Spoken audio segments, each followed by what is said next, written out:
Merong isang akusado dyan sa ICC. Sabi ng Italian government, hindi, balik mo sabi niyan. Kasi may mali sa pagka-aresto yan. Hindi nasunod yung aming batas dito. Hindi nyo pinaalam ang Italian ang government o ang presidente. Pumunta sila sa Hague. Kinuha nila uli. Walang magawa ang ICC. Ma'am, may penalty po to. Imprisonment of not less than 4 years nor more than 6 years. Meron na bang report dito sa arrest at kinasuhan ba si General Torre? So ito tanong ko, ma'am, pag nag-issue tayo ng subpoena at hindi siya mag-attend at kinontempt natin, pwede bang ang utusang kong hulihin si General Torre ay si General Torre? Paano nakuha ng ICC prosecutor kung sa mga salita at deklarasyon ng ating administrasyon ang sinabi, it will not lift a finger to help the ICC.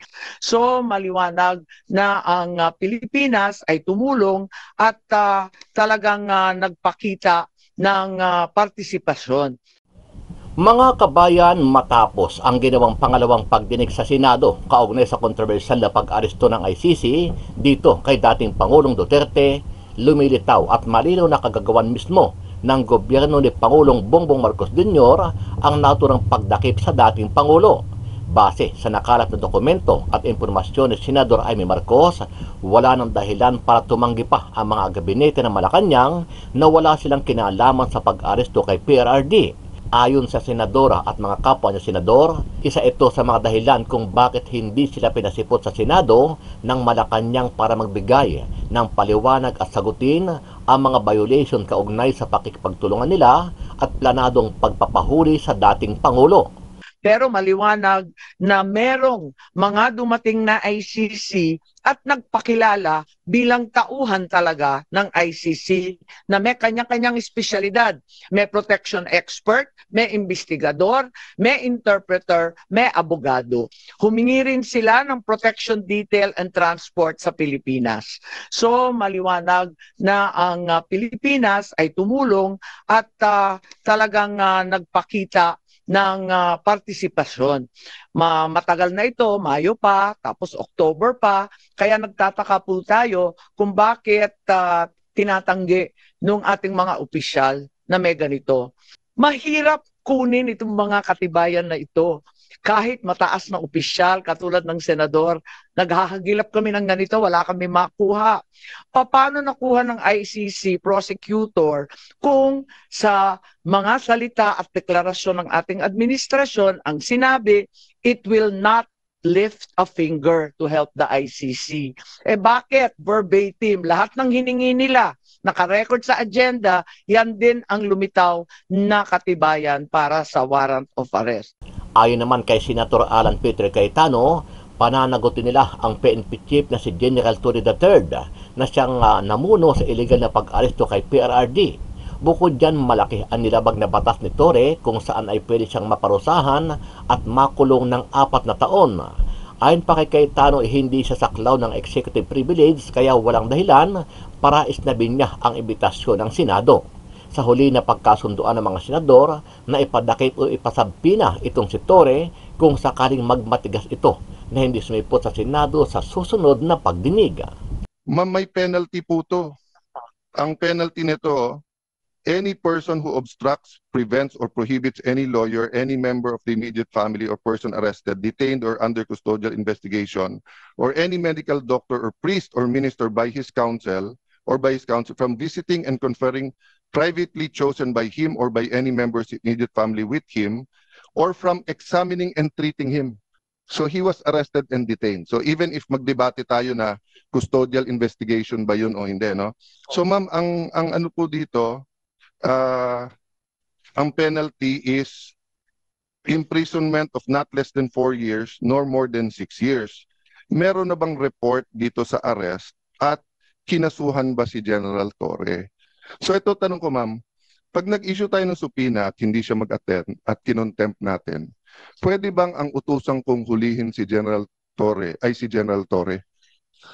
Kasi effective, no? Dinadaan ko lang sa biro, but I think of all his interviews and sa nangyari, but I'll give you 2 examples, ma'am.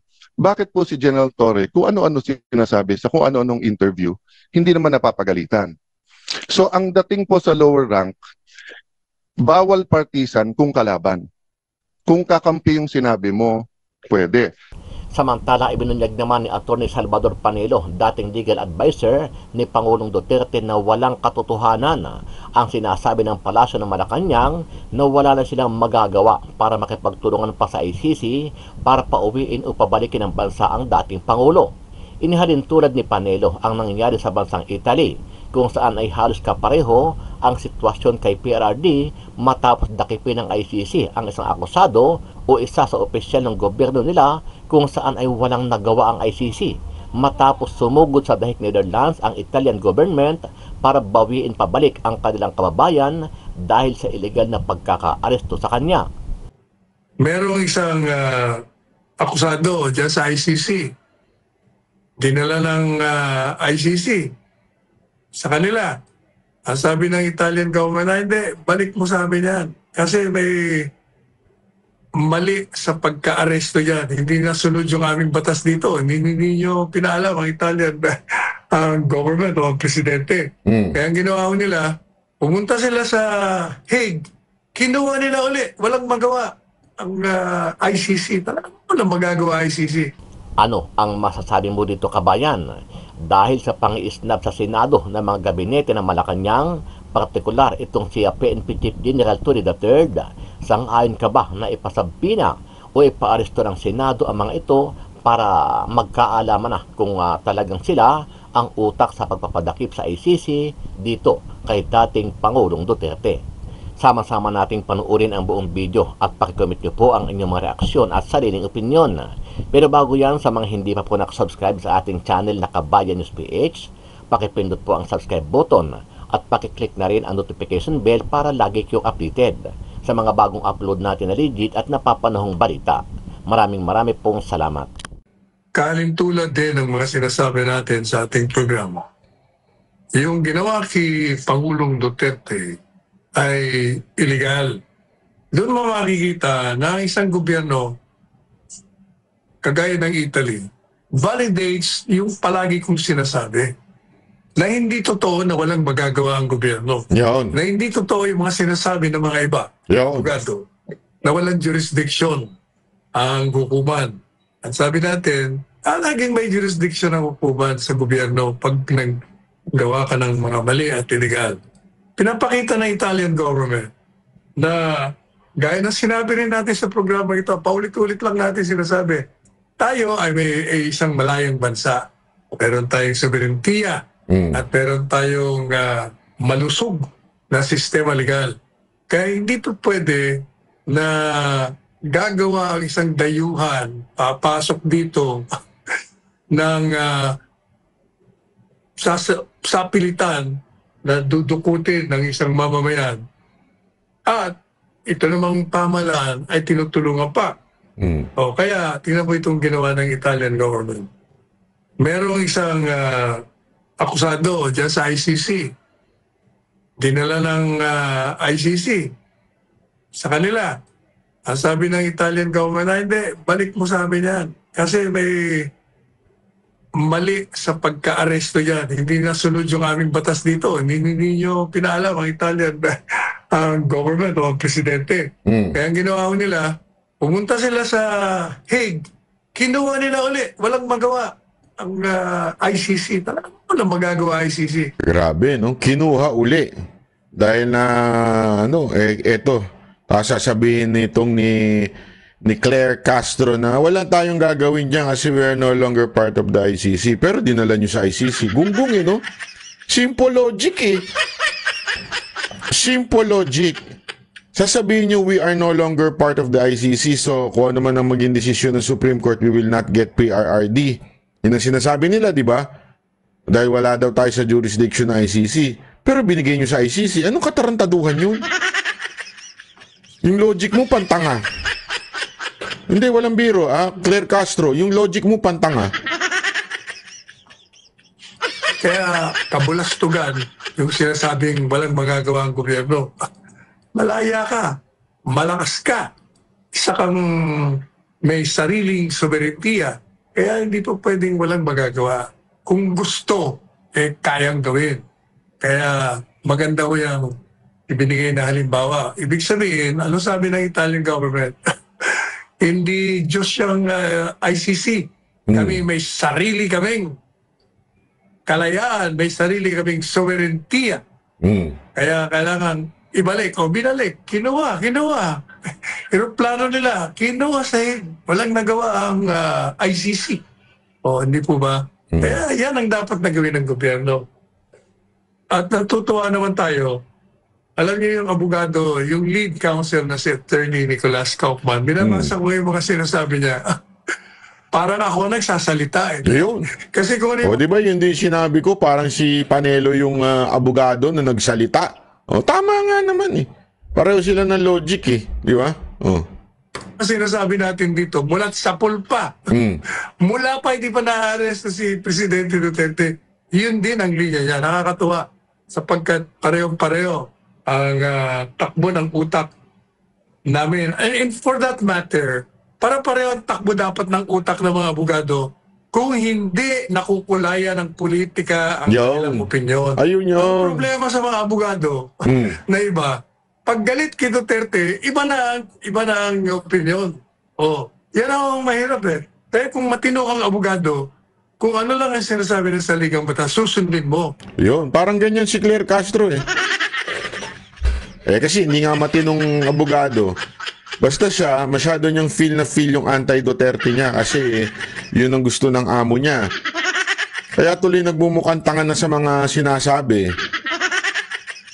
Kasi nga, kailangan niyang bumanat.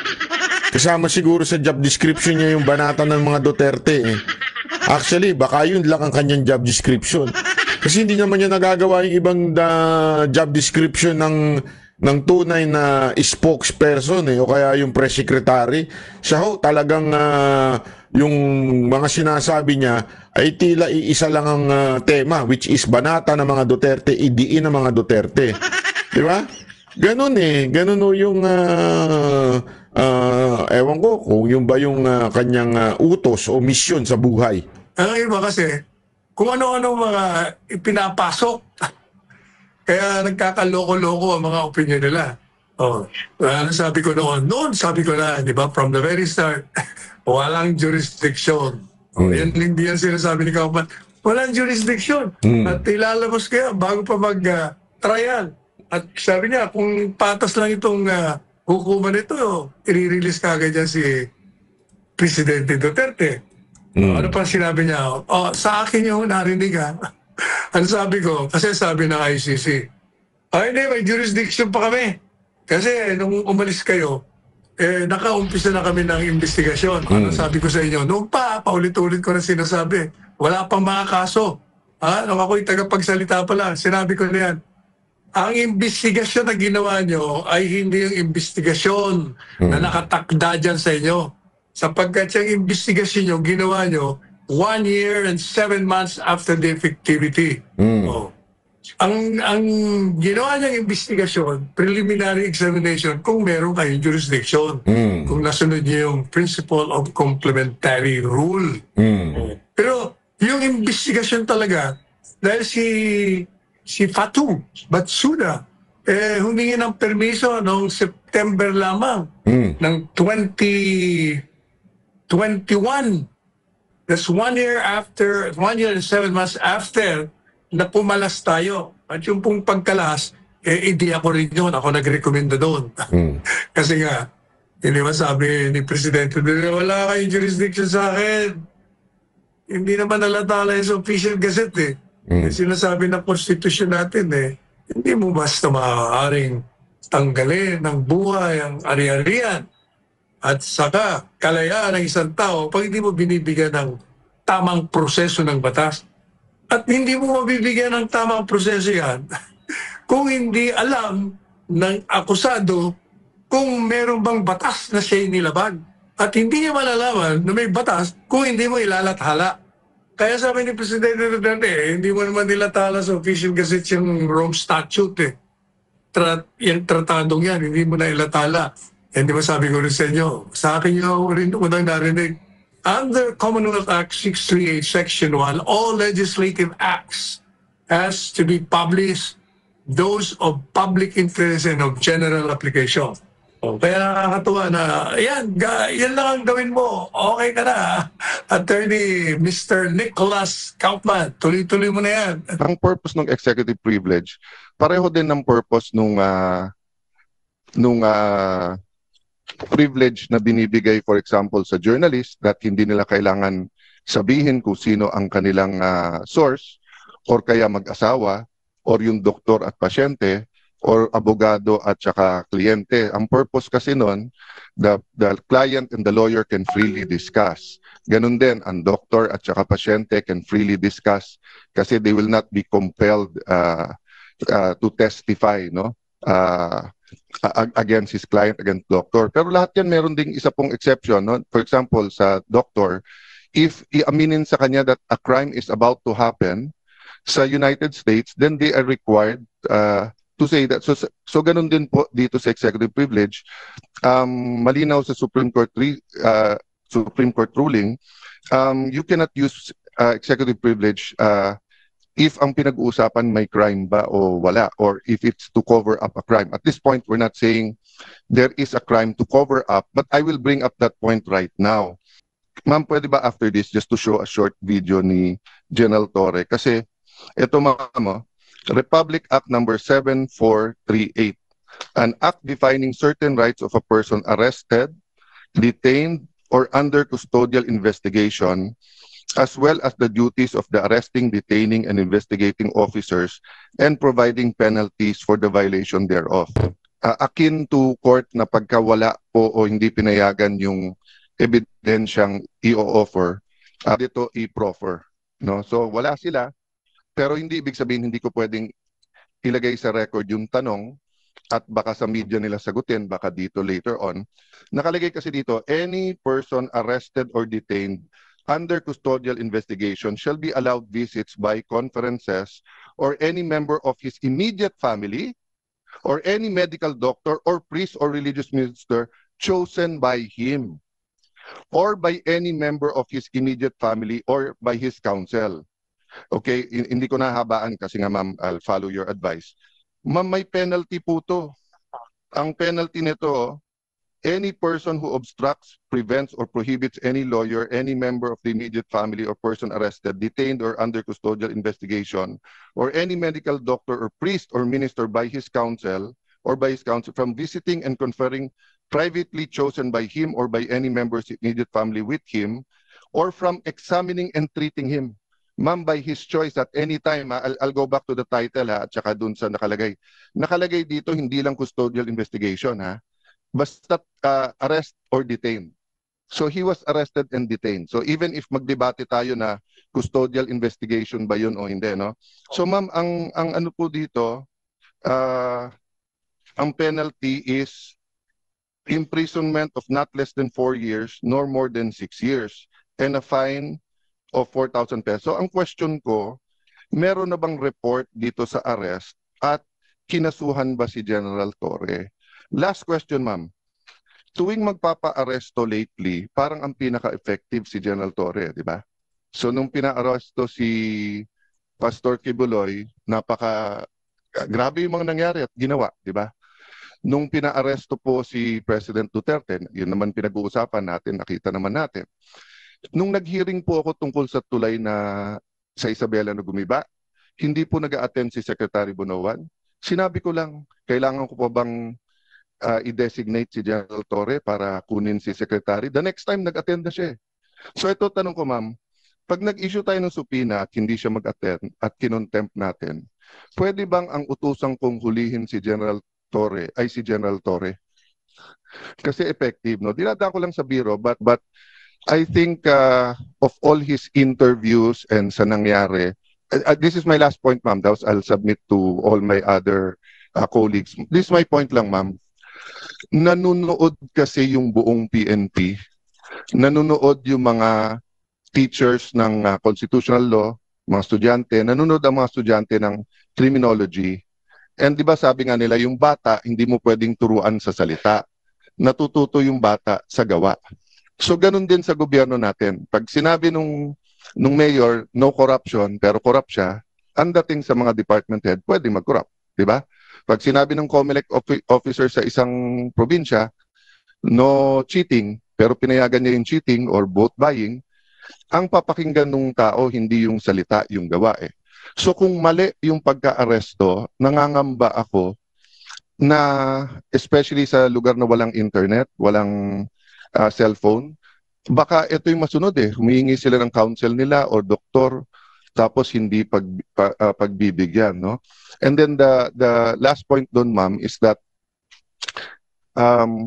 bakit kapag ka lower rank, meron pong isang vlogger, di ba, na PNP, na nagsorry na kaya parang okay, pero hinuli, tapos kakasuhan. I understand that. At magandang rule yun na pagka ikaw ay sundalo o pulis, ay hindi ka basta pwedeng, hindi ka pwedeng partisan, di ba? Pangalawa, kailangan bantayan mo sinasabi mo. But I'll give you 2 examples, ma'am. Bakit po si General Torre, kung ano-ano sinasabi sa kung ano-anong interview, hindi naman napapagalitan? So ang dating po sa lower rank, bawal partisan kung kalaban. Kung kakampi yung sinabi mo, pwede. I'll go to a non-partisan issue. So I'll stop there, ma'am. Pero sana nga, consistent tayo para hindi nalilito yung mga kawani ng gobyerno kung ano talaga ang tama at ano yung mali. Thank you, Madam Chair. Maraming salamat, Senator Cayetano. Maliwanag na maliwanag ang inyong pag-unawa at pagbabalangkas nung subjudice pati yung executive privilege kasi naging cabinet member nga kayo at talagang may limitasyon yon. Mag-umpisa tayo kung hahayaan ninyo ng chronological at nais ko lang ipakita na sa kaguluhan nung nakaraang taon, sa Mayo pa lamang nagkaroon na ng briefer tungkol sa aresto ni Presidente Duterte. Hindi tama yung sinasabi na walang kinalaman ang Pilipinas dito. Ilang beses tinatanggi ng ating mga opisyal, sana narito sila para ipaliwanag. Subalit nag-press release po ang liwaliwanag nung DOJ Assistant Secretary Mico Clavano, May 8 ang kanyang mga press release at sa kalagitnaan ng kaguluhan tungkol sa PI, yung ating People's Initiative sa kaguluhan ng Davao at Maisog rallies ay biglang nagkaroon ng bagong briefer na ginagawa ng DOJ. Ito ay unang-una for the potential arrest of President Duterte, ikalawa ang pagbabalik ng Pilipinas sa ICC. Maliwanag na last year pa, May of 2024, nag-umpisa na ito. At sabi rito, aware naman tayo na yung policy ay hindi papasukin ng ICC. Pero posible naman mag-iba. So, yun ang nakakaabala dito. Mayo pa lang, pinaplano na yata ito. At kahit sinasabi ng ating kagalang-galang Secretary of Justice, sana narito siya, sabi niya, labas-masok ang dayuhan sa Pilipinas. Libo-libo sila, daan-libo pa ang pumapasok na waring di natin nalalaman. Ngunit, kilala ng ating Bureau of Immigration ang ilang ICC mga tauhan na klaro na pumasok dito. Hindi ko na nakuha yung pangalan, pero maliwanag na merong mga dumating na ICC at nagpakilala bilang tauhan talaga ng ICC na may kanya-kanyang espesyalidad. May protection expert, may investigador, may interpreter, may abogado. Klaro po yun at itinira, hindi natin sa sigurado ang binabanggit at sinulat nila sa kanilang immigration papers, Midas Hotel, Raffles Hotel, Diamond Hotel. Humingi rin sila ng protection detail and transport sa Pilipinas. So maliwanag na ang Pilipinas ay tumulong at talagang nagpakita ng partisipasyon. Matagal na ito, Mayo pa, tapos October pa, kaya nagtataka po tayo kung bakit tinatanggi ng ating mga opisyal na may ganito. I also received information na yung ICC personnel pala may agenda, may mga impormasyon galing sa administrasyon na hinihingi. Ang mga hinihingi nila sa agenda nila, unang-una bank account records June 2016 to 2019 ng isang Peter Parungo. Meron din silang mga hinihingi ng mga blotter, mga seized evidence, radio transmissions sa Police Station 6 sa Batasan Hills, QC. Alalahanin natin na meron tayong bank privacy. Kaya nakakapagtaka bakit yung bank account records na kami mismo dito sa Senado hindi makuha-kuha, naibigay sa ICC. Pati na rin yung mga tactical operations ng pulis, pati na rin yung records ng East Avenue Medical Center sa lahat ng dead on arrival between July 2016 to 31, 2017, lahat ng detalye ng postmortem autopsy at mga inspeksyon. Sana ipapatanong ko to sa ating kapulisan. Sabi nga ni Senator Cayetano, hindi naman yan sakop ng executive privilege pagkat hindi naman cabinet rank. Pero wala sila rito. Bakit nila ipagkakaila ito samantalang fully recorded naman ito? Ang liwaliwanag naman ito. Huwag na tayo magbulahan. Tapos, itong agenda na sinasabing hiningi, siya rin ang lumitaw sa application for warrant ng ICC prosecutor. Sa madaling sabi, ang kaso sa ICC base sa ebidensyang binigay ng pamahalaan ng Pilipinas.